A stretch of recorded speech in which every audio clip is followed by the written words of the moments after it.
அன்பான தேவ பிள்ளைகள் எல்லோருக்கும் இயேசு கிறிஸ்துவின் நாமத்தில் என்னோட வாழ்த்துக்களை நான் தெரிவித்துக் கொள்கிறேன்.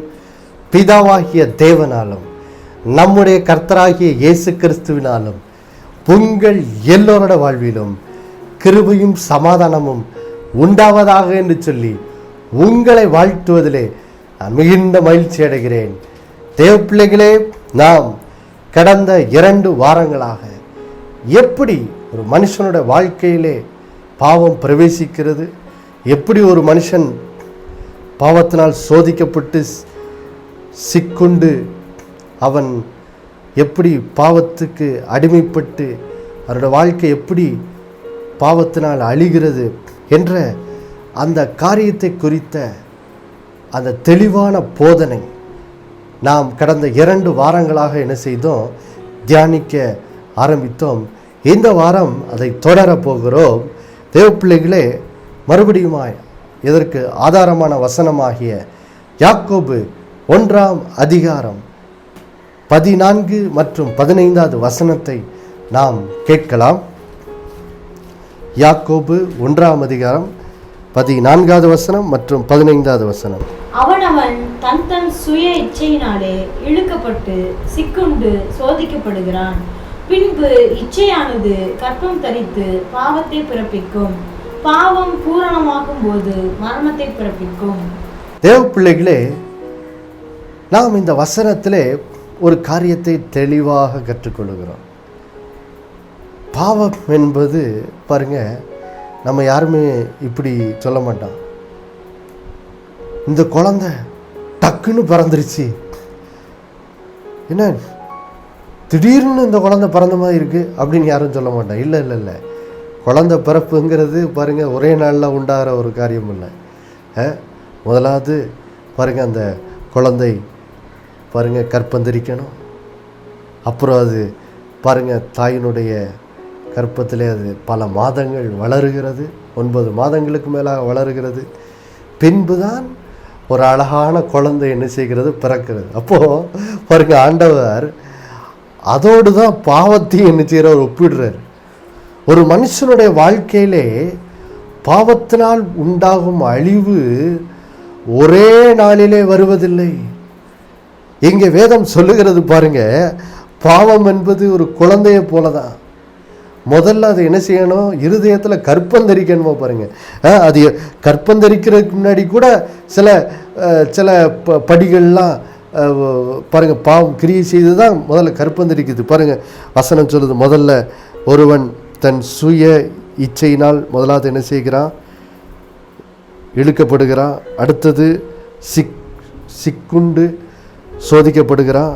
அதற்கு பின்பு அந்த இச்சை கற்பந்தரிக்கிறது. பின்பு அதன் மூலம் பாவம் ஒருவனுடைய வாழ்வில் பிறந்து பின்பு அது பூரணமாகுது. அதற்கு பின்பு தான் அந்த பாவம் அந்த மனுஷனோட வாழ்க்கையில் மரணத்தை என்ன செய்யுது, பிறப்பிக்குது. அப்போ யோசிச்சு பாருங்க, பாவம் என்பது பாருங்க படிப்படியாக அது ஒரு ஒரு மரத்தை போல தான். அது ஒரு விதையாக விதைக்கப்பட்டு பின்பு அது வளர்ந்து அது கிளைகள் கொடுத்து இலைகள் வந்து பின்பு கனி வர்றது போல் பாவம் பாருங்கள் முதல்ல நம்முடைய அந்த இச்சையினால் நம்ம என்ன செய்கிறோம், முதல்ல இழுக்கப்படுகிறோம், பின்பு அதில் சிக்கிக்கொள்கிறோம். பின்பு அந்த சிக்கிக்கொண்டு தொடர்ந்து அந்த இச்சையிலே நிலைத்திருக்கிற மூலம் அது இருதயத்திலே பாவமாக அது என்ன செய்கிறது, கற்பந்தரிக்கிறது. கற்பந்தரித்து ஒரு மனுஷனோட வாழ்க்கையில் பாவம் பிறந்து பின்பு அந்த பாவம் என்ன செய்யுது, கொஞ்சம் கொஞ்சமாக அவன் அந்த பாவத்தில் நிலச்சி நின்று அதே இந்த பாவத்திலே தொடர்ந்து அவன் வாழ்ந்து கொண்டு இருக்கும்போது அந்த பாவம் பூரணமாகும்போது அந்த மனுஷனோட வாழ்க்கையிலே அது மரணத்தை என்ன செய்கிறது, பிறப்பிக்கிறது. அப்போது யோசிச்சு பாருங்கள், பாவம் என்பது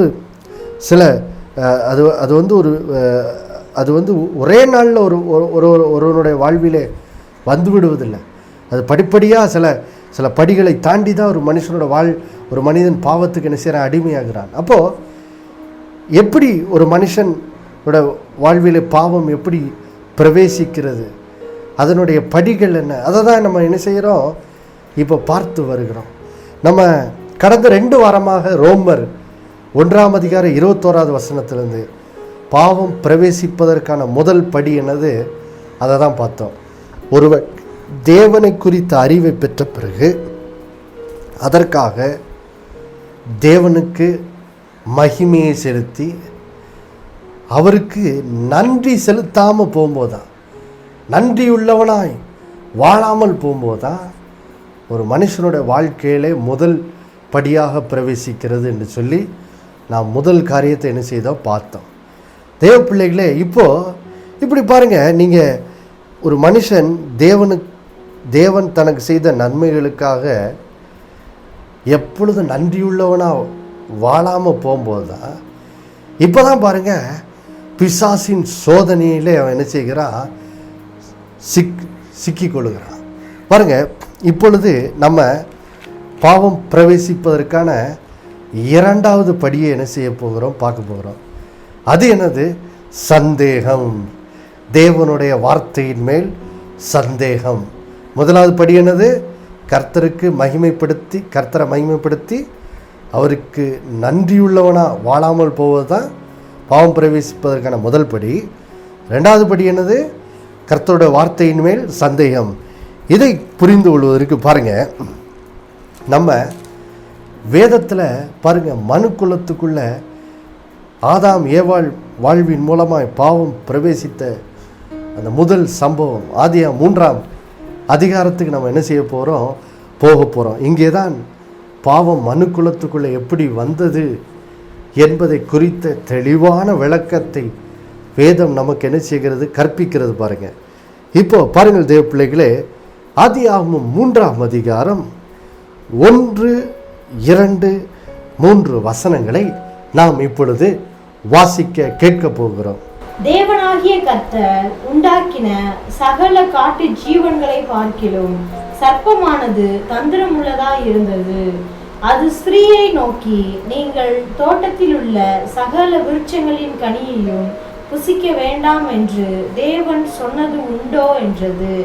ஸ்திரீ சர்ப்பத்தை பார்த்து, நாங்கள் தோட்டத்தில் உள்ள விருட்சங்களின் கனிகளை புசிக்கலாம், ஆனாலும் தோட்டத்தின் நடுவில் இருக்கிற விருட்சத்தின் கனியை குறித்து தேவன் நீங்கள் சாகாதபடிக்கு அதை புசிக்கவும் அதை தொடவும் வேண்டாம் என்று சொன்னார் என்றால். பாருங்கள் தேவ பிள்ளைகளே, இங்கேதான் எப்படி பிசாசு மனிதனோட வாழ்க்கையிலே எப்படி பாவ சோதனையை கொண்டு வந்து எப்படி மனிதனை பாவத்துக்குள் விழ வைக்கிறான் என்பதை குறித்த தெளிவான விளக்கத்தை நம்ம என்ன செய்கிறோம், பார்க்குறோம். பாருங்கள், முதலாவது பிசாசை குறித்து வேதம் ஒரு காரியத்தை சொல்லுது. பாருங்கள் அருங்கள் தேவ பிள்ளைகளே, பிசாசு இன்றைக்கு மனுஷனை எப்படி பாவத்தில் விழ வைக்கிறான். பாருங்கள், நம்ம யாக்கோபுல வாஸ்தவம் நம்முடைய சுய இச்சையினால தான் நம்ம இழுக்கப்பட்டு அதில் சிக்கி நம்ம சோதிக்கப்படுறோம்னு சொல்லி. ஆனால் இந்த இச்சை நமக்குள்ளே யாரை தூண்டுகிறா பாருங்க, அந்த இச்சை யார அந்த இச்சையின் எண்ணங்களை ஒரு மனுஷனுக்குள்ளே தூண்டி விடுறதே யாரை தான், பிசாசு தான். பாருங்க எப்படி ஒரு மனுஷனுக்குள்ளே முதலாவது, அதாவது நம்ம அங்கே யாக்கோபு 1 வாசிக்கிறோம், அவன் சுய இச்சையினால் அவன் அவன் இழுக்கப்படுகிறான்னு சொல்லி. அப்போது எப்படி அந்த ஒரு மனுஷனுக்குள்ள அவனுடைய அந்த இச்சைகள் அது எப்படி அவனோட வாழ்விலே பிரவேசிக்கிறது. அதுக்கு முன்னாடியும் சில காரியம் என்ன செய்து ஒரு மனுஷனோட வாழ்க்கையில் என்ன செய்து நடக்குது பாருங்கள். அது என்னது பாருங்கள், அதை தான் பார்த்தோம்.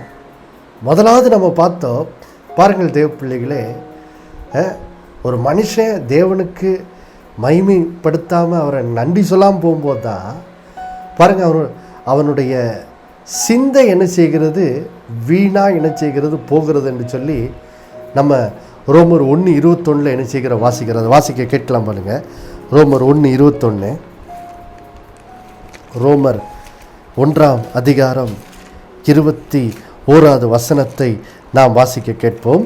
அவர்கள் தேவனை அறிந்தும் அவரை தேவனென்று மகிமைப்படுத்தாமலும் சோஸ்தரியாமலும் இருந்து தங்கள் சிந்தனைகளினாலே வீணரானார்கள். உணர்வில்லாத அவர்களுடைய இருதயம் இருளடைந்தது. அப்போ பாருங்கள் தேவ பிள்ளைகளே, பிசாசு ஒருவனுடைய வாழ்க்கையில், அதாவது இங்கே ஏவாளுடைய வாழ்க்கையில் அவன் என்ன செய்கிறான், ஏவாளை பாவம் செய்யும்படி சோதனையை என்ன செய்கிறான், கொண்டு வருகிறான். ஆனால் எப்படி ஏவாள் அந்த அந்த பிசாசனுடைய அந்த பாவ சோதனையில் அவன் முதலாவது சிக்கிக்கொள்ளுகிறா. எப்படி சிக்கிக்கொள்ளுகிறா? நல்லா கவனிங்க. பாவம் ஒரு மனுஷனோட வாழ்க்கையில் பிரவேசிப்பதற்கு பிசாசு பயன்படுத்துகிற தந்திரமே இதான் பாருங்க. அது என்னது? முதலாவது ஒரு மனுஷன் தேவனை மகிமைப்படுத்தி அவருக்கு நன்றியுள்ளவனாய் வாழ வேண்டும் என்ற அந்த வாழ்விலிருந்து அவனை என்ன செய்கிறான், முதலாவது என்ன செய்கிறான், பிசாசு பிரிக்கும்படியாக ஒரு மனுஷனோட வாழ்வில் நன்றி இல்லாத தன்மை என்ன செய்கிறான், கொண்டு வரான். அப்போது பாருங்கள், நீங்கள் எப்பவும் தேவனை மகிமைப்படுத்தி அவருக்கு செய்த நன்மைக்காக நன்றி சொல்லிக்கிட்டே இருந்தீங்கன்னு வச்சுக்கோமே.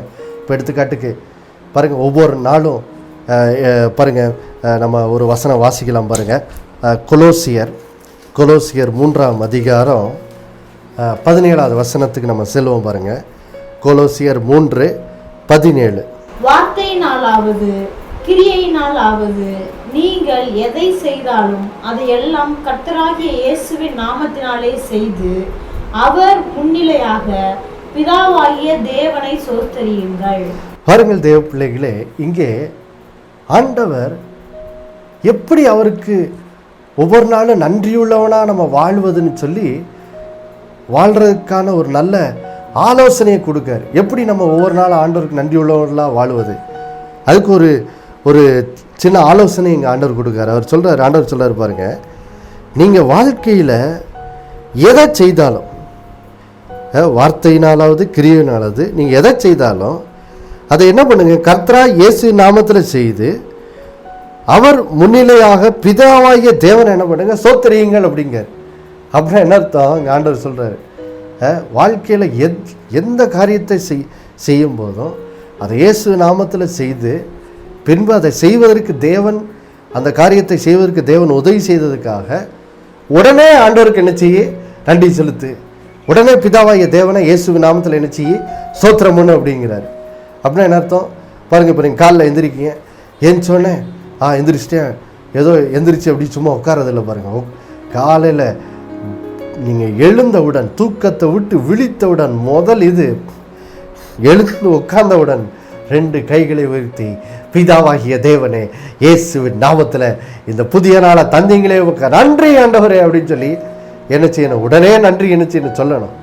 அப்புறம் அந்த நாளில் ஒவ்வொரு காரியங்களை செய்யும்போது, ஒருவேளை இங்கேருந்து வேலைக்கு போகிறீங்க, வீட்டிலேருந்து வேலை ஸ்தலத்துக்கு போகிறீங்கன்னா உடனே ஆண்டவர் நன்றி சொல்லலாம். ஆண்டவரே வீட்டிலேருந்து இங்கே வேலை ஸ்தலத்துக்கு பாதுகாப்பாக வர உதவி செய்ததுக்காக ஸ்தோத்திரம். அதுக்கப்புறம் வேலையில் ஒவ்வொரு காரியத்தை செய்யும் போதும் அதை செய்து முடித்தவுடன் ஆண்டவரே இந்த காரியத்தை வெற்றிகரமாக செய்ய உதவி செய்தீரேன். அப்புறம் ஒவ்வொரு நாளையும் முடிக்கும் போது அந்த நாளில் நடந்த காரியங்களால் நான் நினச்சி திரும்பி பார்த்து, ஆண்டவரே இந்த நாள் முழுவதும் இந்த காரியத்தை செய்ய உதவி செய்தீர், இதை செய்ய உதவி செய்ய உங்களுக்கு நன்றி நன்றி நன்றின்னு சொல்லி, அது மாத்திரம் இல்லை, கர்த்தர் செய்த எல்லா நன்மைகளெல்லாம் சுற்றி பார்த்து, கர்த்தாவே நீ செய்த இந்த ஒவ்வொரு நன்மைக்கா நன்றி நன்றின்னு என்ன செய்யணும், நன்றி சொல்லணும்னு சொல்லி ஆண்டவர் நமக்கு எப்படி தேவனுக்கு நன்றி உள்ளவர்களாய் வாழ்வதுன்னு சொல்லி நமக்கு என்ன செய்கிறார், இந்த வசனத்தின் மூலம் கற்றுத்தரார். ஆனால் பாருங்கள், பிசாசனோட தந்திரமே என்ன பாருங்கள். இப்போ இப்படி நீங்கள் ஆண்டவருக்கு நன்றி சொல்லிக்கிட்டே இருந்தீங்கன்னு வச்சுக்கோங்க, நன்றி சொல்லிக்கிட்டே இருக்கும்போது என்ன ஆகும் தெரியுமா, உங்களுடைய மனதின் சிந்தை எப்பொழுதும் தேவன் பேரில் பதிந்திருக்கிறதா இருக்கும். உங்களுடைய கண்கள் எப்பொழுதும் கர்த்தரையே என்ன செய்ய நோக்கிக்கிட்டு இருக்கும். உங்களுடைய கண்கள் எப்பவும் கர்த்தரா இயேசுவே என்ன செய்ய நோக்கிக்கிட்டு இருக்கும். ஏன்னா நீங்கள் எப்பவும் அவருக்கு நன்றி சொல்லி சொல்லி உங்களுடைய கண்களை அவர் மேலே என்ன செய்ய பதித்து கொண்டிருக்கிறீங்க. அப்போது பாருங்கள், பிசாசு உங்கள் வாழ்க்கையில் பாவத்தை கொண்டு வர்றதுக்கு அவன் என்ன செய்கிறான் தெரியுமா பாருங்கள். இப்படி தான் பாவத்தை பிசாசு நம்மளோட வாழ்க்கைக்குள்ளே கொண்டு வர்றான் பாருங்கள். அதை தான் அங்கே ஆதியாமத்தில் பார்க்குறோம். அவனை குறித்து வேதம் சொல்லுது, அவன் எப்படிப்பட்டவனா, தந்திரம் உள்ளவன், அவன் ரொம்ப தந்திரசாலி. தந்திரம்னா என்னது, அப்படி ரொம்ப பாருங்கள், ரொம்ப ஒருத்தரை எப்படி ஏமாற்றி பொய் பேசி எப்படி ஒருத்தரை ஏமாற்றி எப்படி அவனை பாவத்தில் விழ வைக்கணும் அப்படிங்கிறதுல அவன் ரொம்ப பாருங்க, அவன் இப்படியாக தந்திரம் பண்ணுறதுல ரொம்ப அவன் தேர்ந்தவனாக என்ன செய்கிறான் இருக்கிறான்.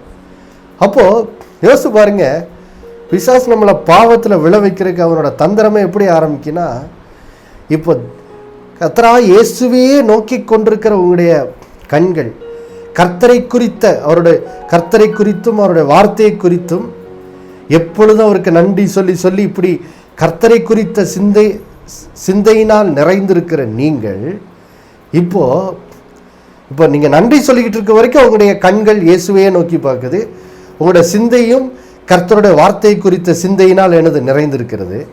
ஆனால் இப்போ பிசாசு என்ன பண்ணுறான், நீங்கள் இப்படி நன்றி சொல்லிக்கிட்டே இருக்கீங்க பார்த்தீங்களா, அப்போ பாவத்தை பிரவேசிக்க வைக்கணும், நன்றி சொல்ல வைக்கிறது என்ன செய்யணும், நீப்பாட்டணும். அதை தான் முதல்ல பண்ணுறான்.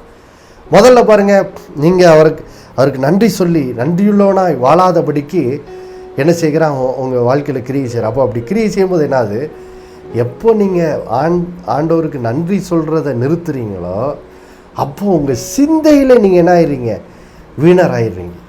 பாருங்கள், அதை தான் இந்த ரோமர் பாருங்கள் 1:21 சொல்லுது, அவர்கள் பாருங்கள் தங்கள் சிந்தையிலே என்ன செய்தார்கள், வீணரானார்கள். அப்போது உங்கள் சிந்தையில் என்ன செய்கிறீங்க, வீணராயிடுறீங்க.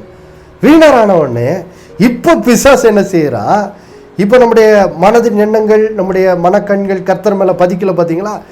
இப்போ இந்த வாய்ப்பை பயன்படுத்தி தான் பாருங்க அவன் என்ன பண்ணுறான், நம்முடைய மனதில் கர்த்தரை குறித்த சந்தேகத்தின் எண்ணங்களை என்ன செய்கிறான், விதைக்கிறான். அதை தான் பாருங்க நம்ம ஆதியாகமம் 3ஆம் அதிகாரம் 1வது வசனத்தில் என்ன செய்கிறோம் பார்க்குறோம். பாருங்க எப்படி அதாவது எப்படி ஏவாளுடைய மனசில் கர்த்தரை குறித்த சந்தேகத்தை விதைக்கிறான்னு சொல்லி இங்கே இந்த வசனத்தின் 2வது பகுதியை வாசிக்க கேட்கலாம். ஆதியாகமம் 3:1வது வசனத்தின் 2வது பகுதி. நீங்கள் தோட்டத்தில் உள்ள சகல விருட்சங்களின் கனியையும் புசிக்க வேண்டாம் என்று தேவன் சொன்னது உண்டோ என்றது. பாருங்க, பிசாசு எப்படி ஏவாளோட உள்ளத்தில் சந்தேகத்தை உண்டு பண்ணுறான் பாருங்க. சொல்கிறான், தேவன் சொன்னது உண்டோ. பாருங்க எப்படி பாருங்க ஒரு மனுஷனோட வாழ்க்கையில் பாருங்க பாவத்தை பிரவேசிக்க செய்கிறான். முதல்ல நன்றி சொல்லிக்கிட்டு இருந்த நம்மளை நன்றி கெட்டவர்களாக மாத்திரக்கு அவன் என்ன செய்கிறான், உள்ளத்தில் கிரியை பண்ணுறான். அதில் ஒரு முக்கியமான வழி என்ன, கர்த்தர் செய்த நன்மைகளை மறந்து போகிறது. கர்த்தர் செய்த நன்மையை மறக்கும்போது நம்ம என்ன செய்கிறோம், நம்முடைய சிந்தை என்ன செய்யுது, தேவனை விட்டு விலக ஆரம்பிக்குது. அப்போ சிந்தையில் வீணராயிடும். ஆன உடனே இப்போது கர்த்தருக்கு நன்றி சொல்ல மறந்த அந்த மனதுக்குள்ளே இப்போ என்ன பண்ணுறான், பிசாசு அவனுடைய வஞ்சகத்தை அவனுடைய தந்திரத்தை விதைக்கிறான். என்ன பண்ணுறான், அவனுடைய சந்தேகத்தை இருதயத்துக்குள்ளே விதைக்கிறான். எப்படி தேவன் சொன்னது உண்டோ பாருங்கள், எப்படி ஏவாளோட உள்ளத்தில் சந்தேகத்தை பிரவேசிக்க பண்ணுறான் பாருங்கள். தேவன் சொன்னது உண்டோன்னு சொல்லி எதை குறித்து பேசுகிறான். அதாவது ஆண்டவர் பாருங்கள், ஆதியாகமம் 2ஆம் அதிகாரம் 16வது வசனத்தில் ஆதாம் கிட்ட சொல்லி பின்பு அதன் மூலமாக ஏவாள்கிட்ட சொல்கிறாரு. என்ன சொல்கிறாரு, தேவனாகிய கர்த்தர் மனுஷனை நோக்கி, நீ தோட்டத்தில் உள்ள சகல விருட்சத்தின் கனியையும் புசிக்கவே புசிக்கலாம். பாருங்கள் தேவ பிள்ளைகளே, கர்த்தர் சொல்கிற வார்த்தையை கவனிங்க. நீங்கள் தோட்டத்தில் உள்ள சகல விருட்சத்தின் கனியை என்ன செய்யலாம், புசிக்கவே புசிக்கலாம். எல்லா விருட்சத்தின் கனியும் புசிக்கலாம்ப்பா அப்படின்னு சொல்லி ஆண்டவர் என்ன சொல்லிட்டார். அப்போது தேவன் சொன்ன இந்த வார்த்தையை குறித்து தான் பிசாசு என்ன பண்ணுறான், சந்தேகத்தை உண்டு பண்ணுறான். எப்படி சந்தேகத்தை உண்டு பண்ணுறான், தேவன் எல்லா விருட்சத்தின் கனியும் புசிக்கலான்னு சொல்லியிருக்கும் போது தேவன் சொன்ன வார்த்தையை அப்படியே என்ன செய்யறான், மாற்றி போடுறான். எப்படி சொல்கிறான் ஏவாள்கிட்ட, நீங்கள் தோட்டத்தில் உள்ள சகல விருட்சங்களின் கனியையும் புசிக்க வேண்டாம் என்று சொன்னாரோ, என்ன சொன்னது உண்டா அப்படின்னு சொல்லி தேவன் சொன்ன வார்த்தையை அப்படியே என்ன செய்கிறான், மாற்றி பேசி என்ன செய்கிறான், இப்படி ஏவாளோட மனசில் சந்தேகத்தை உண்டு பண்ணுறான் பாருங்க. தேவ பிள்ளைகளே, இன்றைக்கி நிறைய பேரோட வாழ்க்கையில் இப்படி தான் சந்தேகம் வருது. எடுத்துக்காட்டுக்கு இந்த உலகத்தில் நம்ம உபத்திரவங்கள், பிரச்சனைகள், வியாதி போராட்டங்கள்லாம் சந்திக்கிறோம். இப்போ எடுத்துக்காட்டுக்கு பாருங்கள், யாரோ ஒருத்தர் வியாதி போராட்டத்தின் வழியே கடந்து போயிட்டுருக்காங்கன்னு வச்சுக்கோங்க. பாருங்கள், அவங்களோட மனசில் கர்த்தர் குறித்து எப்படி சந்தேகத்தை உண்டு பண்ணுவான்.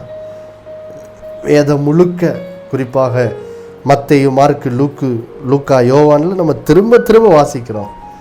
இயேசு சகல வியாதி உள்ளவர்களையும் நோய் உள்ளவர்களையும் சுஸ்தமாக்கினார்னு சொல்லி. அப்போது கர்த்தர் நம்மை சுகமாக்குபவர் என்பது வேதத்தின் சத்தியம்.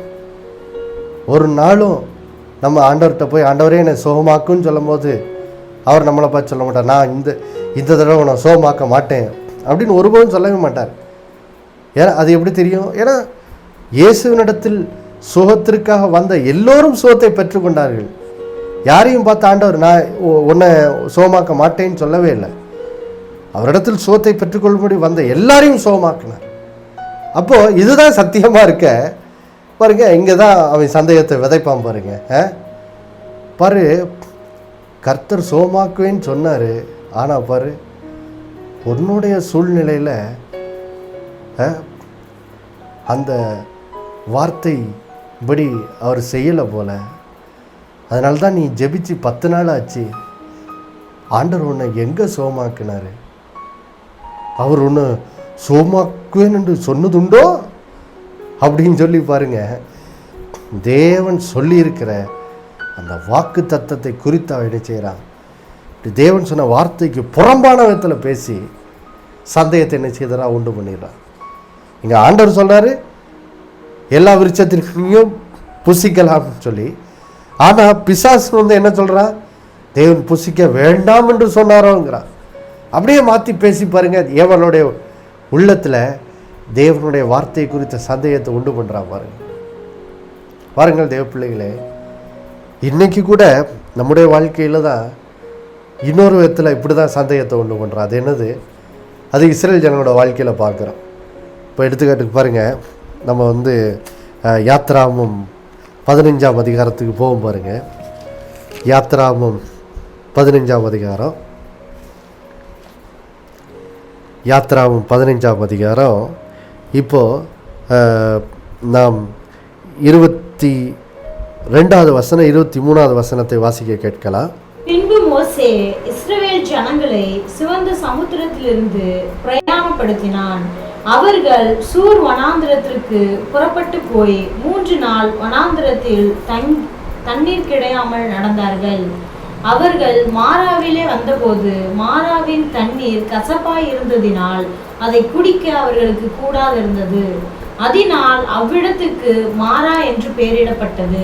24வது வசனம். அப்பொழுது ஜனங்கள் மோசேக்கு விரோதமாய் முறுமுறுத்து எண்ணத்தை குடிப்போம் என்றார்கள். பாருங்கள் தேவ பிள்ளைகளே, எப்படி சந்தேகம் இந்த இஸ்ரேல் ஜனங்களோட வாழ்க்கைக்குள்ளே வருது பாருங்க. அங்கே ஏவாள்கிட்ட சொன்னா என்ன சொன்னா பாருங்க, ஆண்டவர் எல்லாவற்றையும் புசிக்கலாம்னு சொல்லியிருக்க, புசிக்க வேண்டாம்னு சொன்னாரோ அப்படின்னு சொல்லி அதை மாற்றி போட்டு பேசி ஏவாளுடைய இருதயத்தில் சந்தேகம் உண்டு பண்ணா. இங்கே இஸ்ரேல் ஜனங்களோட வாழ்க்கையில் எப்படி சந்தேகத்தை உண்டு பண்ணி அவங்கள முறுமுறுக்க வைக்கிறான் பாருங்க. யோசிச்சு பாருங்க, இந்த இடத்துல இப்போ தான் இஸ்ரேல் ஜனங்கள் செங்கடலை கடந்திருக்காங்க. இருக்கிறதுலே வாழ்க்கையில் எந்த மனுஷ கண்களும் காணாத ஒரு பெரிய அற்புதம். செங்கடலை 2ஆக பிளந்து இஸ்ரேல் ஜனங்களை கடக்க செய்து செங்கடலில் பார்வோனை மூழ்கை செய்து பெரிய விடுதலையை தந்திருக்காரு. இப்போது அவங்க 3 நாள் பயணம் பண்ணுறாங்க. வனாந்தரத்தில் பயணம் பண்ணும்போது 3 நாள் அவங்களுக்கு தண்ணி இல்லை. ஒரு இடத்துக்கு வராங்க, தண்ணியை பார்க்குறாங்க, ஆனால் அந்த தண்ணி கசப்பாக இருக்குது. உடனே அவங்க என்ன பண்ணுறாங்க? அப்போது என்ன அது பாருங்கள், ஏற்கனவே ஆண்டவர் இஸ்ரேல் ஜனங்களுக்கு எத்தனையோ நன்மைகளை செய்திருக்கார், செய்திருக்கிறார். எகிப்தின் பெரிய அடிமைத்தனத்தில் அவங்க விடுதலை ஆக்கிட்டார், பெரிய நன்மை செய்திருக்காரு. ஆனால் இவ்வளோ நன்மைகள் செய்திருந்தோம் பாருங்கள், இப்போ இந்த இஸ்ரேல் ஜனங்கள் நன்றி சொல்லதை நிறுத்திட்டு அவரோட செய்த நன்மையை மறந்த உடனே இப்போ என்ன ஆயிடுது? இஸ்ரேல் ஜனங்களோட கண்கள் கர்த்தரை விட்டு எடுக்கப்பட்டாகிவிட்டது. இப்போ திடீர்னு ஒரு தேவை என்ன செய்து வருது? தண்ணி வேணும், ஒரு தேவை வருது. உடனே அந்த தேவை வந்த உடனே பாருங்கள், இது வரைக்கும் கர்த்தர் செய்த எல்லா நன்மையும் மறந்துட்டு முறுமுறுக்க ஆரம்பிச்சிடறாங்க. இன்னைக்கு நம்ம வாழ்க்கையிலும் இப்படி தான் வருது பாருங்க. கர்த்தர் எத்தனையோ நன்மைகளை செய்திருப்பார். வாழ்க்கையில் ஏதோ இன்னைக்கு ஒரு தேவை இருக்கும், அந்த தேவையை வச்சுட்டு பாருங்க, பாத்தியா கர்த்தர் ஒன்னெல்லாம் எங்கே ஆசீர்வதிக்கிறார், பாத்தியா இந்த நன்மை உனக்கு தராமல் இருக்கிறார் பாத்தியா அப்படின்னு சொல்லி ஒரு பிற்போக்கான எண்ணத்தை விதைத்து தேவனுடைய வார்த்தையை குறித்து சந்தேகத்தை என்ன செய்யறான், பிசாசு உண்டு பண்ணிடுறான். தேவ பிள்ளைகளே, இப்படி தான் நம்ம வாழ்க்கைக்குள்ளே சந்தேகம் என்ன செய்து வருது பாருங்க. அதனால தான் பாருங்கள் தேவ பிள்ளைகளே, இந்த நாளில் ஒரு முடிவு பண்ணுங்கள். வாழ்க்கையில் பல தேவைகள் இருக்கலாம், பல சில ஒருவேளை ரொம்ப ரொம்ப இப்போ உடனே வேண்டிய ஒரு தேவை கூட இருக்கலாம். ஆனால் அந்த தேவை நடுவில் கர்த்தர் செய்த நன்மையெல்லாம் மறந்துட்டு பாருங்கள், அந்த தேவையே பார்த்துட்டு அந்த தேவையை பெரிதாக்கி கடைசியில் அது நடுவில் பிசாசு வந்து உங்கள் மனசில் தேவனோட வாக்கு தத்தத்தை குறித்து ஒரு சந்தேகத்தை போட நீங்கள் என்ன செய்யாதீங்க, இடம் கொடுக்காதீங்க. அவன் வந்து உங்கள் மனசில் ஏதாவது சந்தேகத்தை விதைக்கும் போது பிசாசுக்கு எதிர்த்து நின்று அதை விரட்டி அடித்து கர்த்தரை மகிமைப்படுத்தி என்ன செய்யுங்க, அந்த சந்தேகத்தின் எண்ணங்களை என்ன செய்யுங்க, மேற்கொள்ளுங்க. ஜெபிப்போமா? அன்புள்ள பிதாவே, இயேசு நாமத்தில் ஜெபிக்கிறப்ப அந்த நாளிலே ஆண்டவரே, எப்படி ஒரு மனிதனோட வாழ்க்கையிலே பாவம் இரண்டாவது படியாக பிரவேசிக்கிறதுன்னு சொல்லி பார்த்தோம். ஒரு மனுஷன் ஆண்டவரே கர்த்தருக்கு நன்றி சொல்றதை நிறுத்திட்டு கர்த்தர் செய்த நன்மையை மறக்கும் போது அவனுடைய சிந்தையில் வீணாக போய் ஆண்டவரே இப்போ அவனுடைய எண்ணங்களில் பிசாசு வந்து தேவனுடைய வார்த்தை குறித்த சந்தேகங்களை விதைக்கிறதை பார்க்கிறோம். கர்த்தாவே, இந்த நாளிலே யாரெல்லாம் ஆண்டவரே இந்த நிகழ்ச்சியை பார்த்து ஒவ்வொருத்தரும் இப்படிப்பட்ட சோதனை வழியாக கடந்து போவார்கள். அதனால் அப்படிப்பட்ட சோதனை வழியாக கடந்து போகும்போது இந்த பிள்ளைகளுடைய உள்ளத்தில் சத்தியத்தை நீ வெளிப்படுத்தி இந்த சந்தேகம் விதைக்கிறது அவர் வாழ்விலே அவர்களை பாவத்துக்கு அடிமைப்படுத்தும்படி, பாவத்தில் அவர்களை தள்ளும்படி பிசாசு அவர் வாழ்க்கைக்குள்ள சோதனையை கொண்டு வந்திருக்கிறான் என்பதை இந்த பிள்ளைகள் உடனே உணர்ந்து ஆண்டவரே அந்த சந்தேகத்தின் எண்ணங்களை இயேசுவின் நாமத்தில் விரட்டி அடித்து தேவனை மகிமைப்படுத்தி கர்த்தருக்கு நன்றி சொல்லி அந்த சந்தேகத்தின் எண்ணங்களை மேற்கொள்ள இந்த பிள்ளைகளுக்கு உதவி செய்வீராக. நீர் அப்படி செய்ததுக்காக நன்றி. அதன் மூலம் உடைய பிள்ளைகள் தொடர்ந்து உமக்கு நன்றி உள்ளவர்களாய் வாழ்ந்து ஆண்டவரே இந்த நாளில் அவர்கள் வாழ்வில் என்னென்ன தேவை இருக்குதோ அந்த குறைகளை நீர் நிறைவாக்கும் அந்த அற்புதத்தை இந்த பிள்ளைகள் பெற்றுக்கொள்ள உதவி செய்யுங்க. அந்த சுகத்தை பெற்றுக்கொள்ள உதவி செய்யுங்க. இயேசுவின் மூலம் ஜெபிக்கிறோம் நல்ல பிதாவே, ஆமேன். மறுபடியும் அடுத்த வாரம் சந்திக்கு வர உங்களுக்கு நினைப்பூட்டுகிறேன். இயேசுவே ஆண்டவர். ஒவ்வொரு நாளும் அவர் மேல் விசுவாசம் வைத்து வாழுங்கள். ஆமேன்.